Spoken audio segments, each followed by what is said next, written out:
The dodecahedron, 12 pentagonal faces. That looks like a galaxy.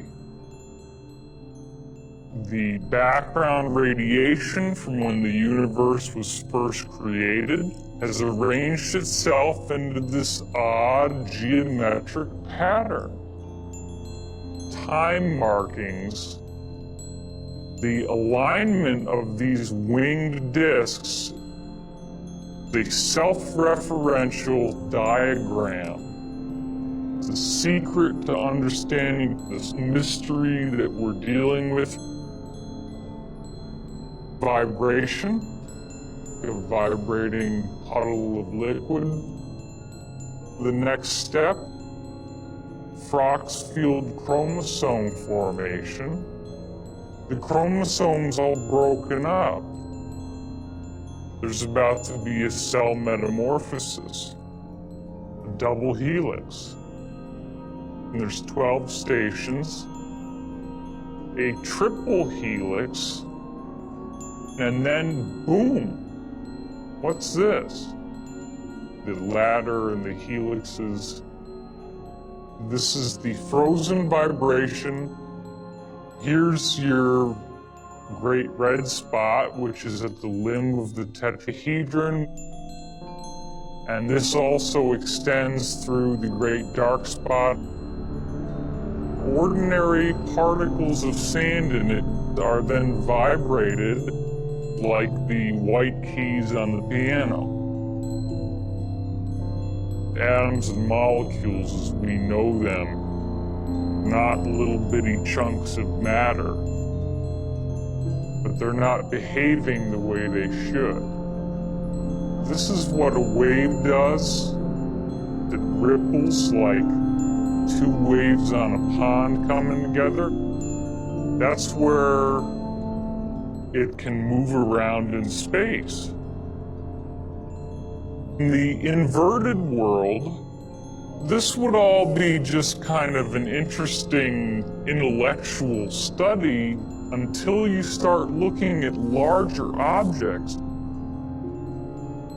Have you ever had one of those little balloons where you squeeze it in your hand and it goes whoosh?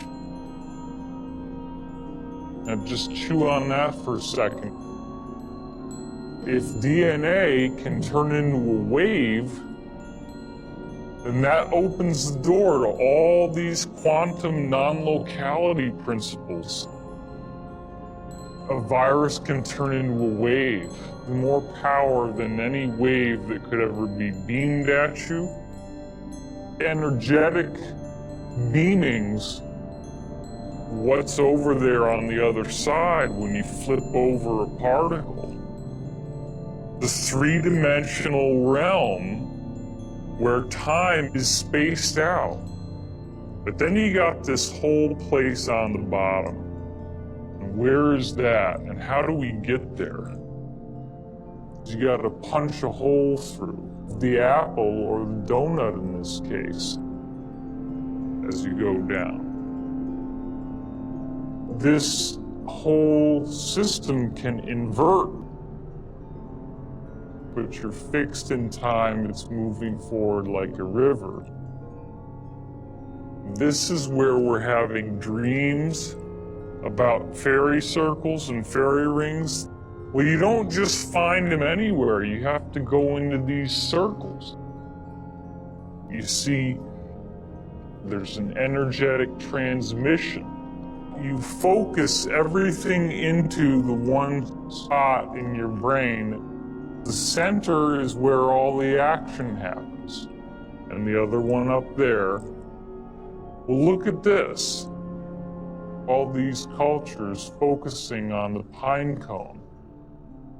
Osiris, the raising kundalini, the serpent, and there on the top, Tammuz, the goddess Shiva, the breaking down of the old to purify the way for the new. What does that hair look like? But then look at this. What's that? And what's this all about? What's that look like? I want to take a look at that little ball. There it is. That's huge. And it's mirror polished. And here's a guy. Look at that. That's the other side. And here's the smoking gun. Nested spheres. If you go out into the solar system, you see these, they look like umbrellas.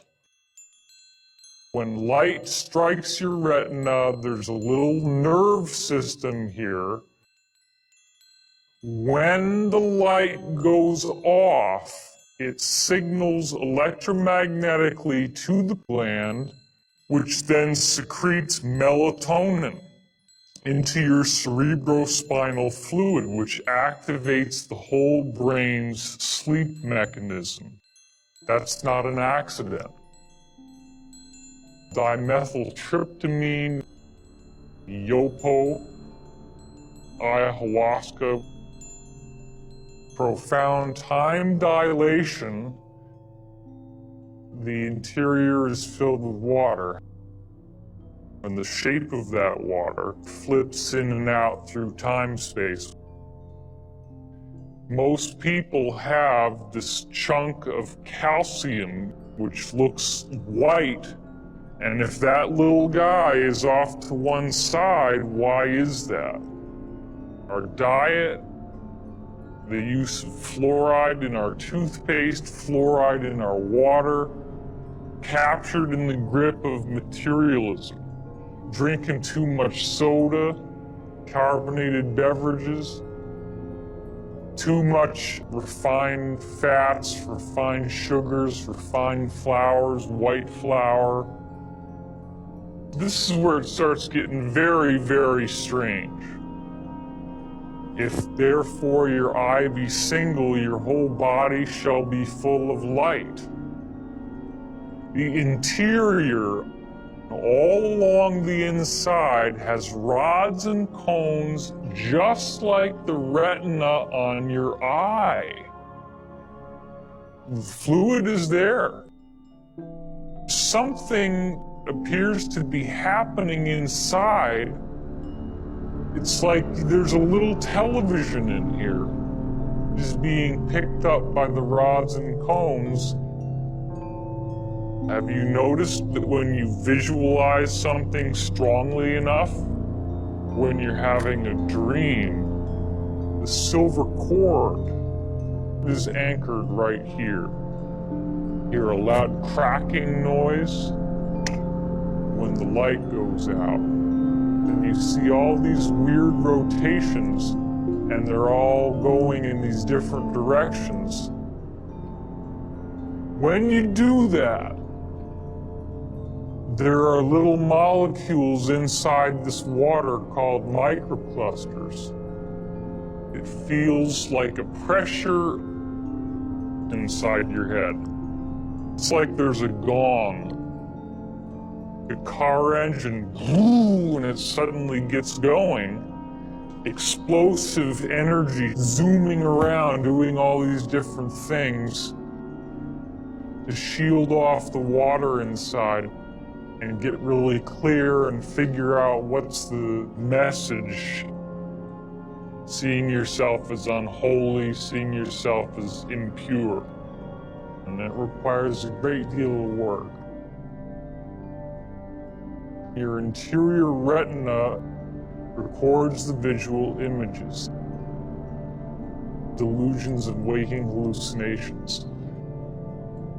The walnut is cracked, or the acorn, or the pine cone. As you start to fall asleep, the melatonin starts to rev up the engine. Here's another interesting thing. The eardrum inside the ear is tilted on a weird angle. This is how it's done. Light is a vibration. The only creature that even comes close is the owl. These lobes of the inner ear are corresponding in the geometric angles and slope of the Great Pyramid. Which way is the tetrahedron pointing now? And your eye is in the center.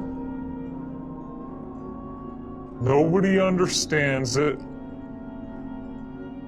We have a basic system here. Particle turns into a wave, and the wave is spaced out in time.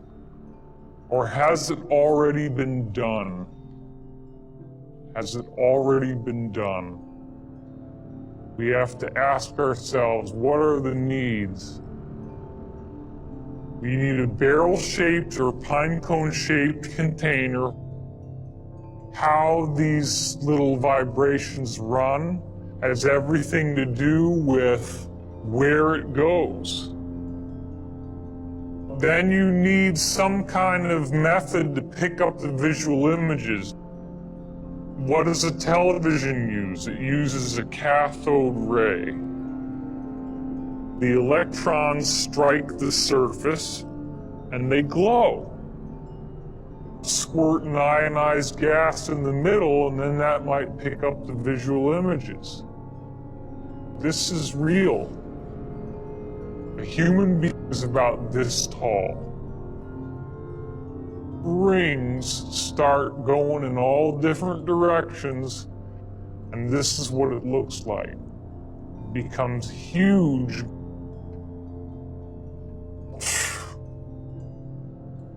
We have been given the technology right in front of our faces. Blueprints come in from the Vegans. It's only when you fold up these patterns into a cube, that's when you can decode the plans, which becomes this machine with the rays coming off it.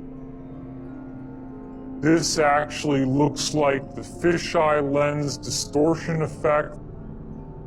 There's a gantry crane up at the top. The little guy is dropped down and goes inside. So of course you want to take a ride. Not surprising.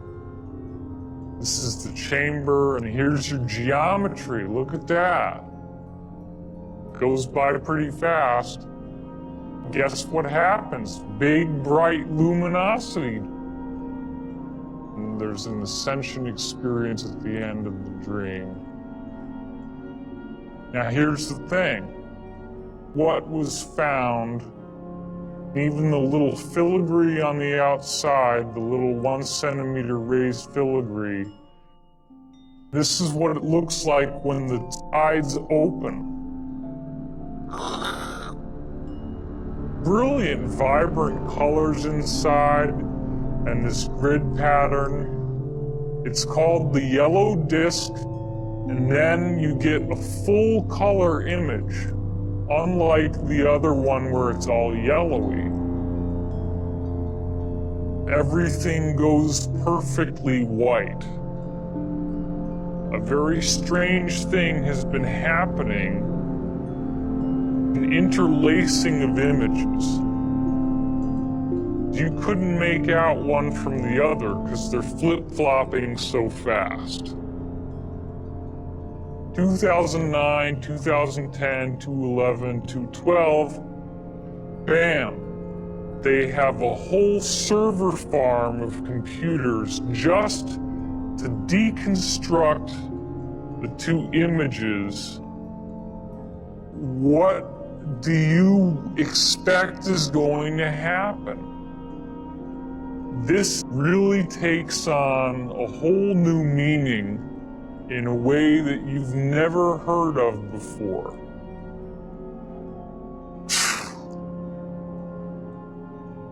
Order out of chaos. There was this thing they called the bump. That's not the right one. Like you slammed into something. No space, no time. You could be the galaxy, you could be a subatomic particle, and there's no sense of it ever ending. Hide the truth out in the open. Obit on graph paper. And boom! I don't know. Little creatures crawling in the rocks. The jump room, it's like an elevator, the doors close. It looks like little light bulbs lined along the sides as you go inside. Octahedron, 2 Egyptian pyramids base to base. So that's the truth.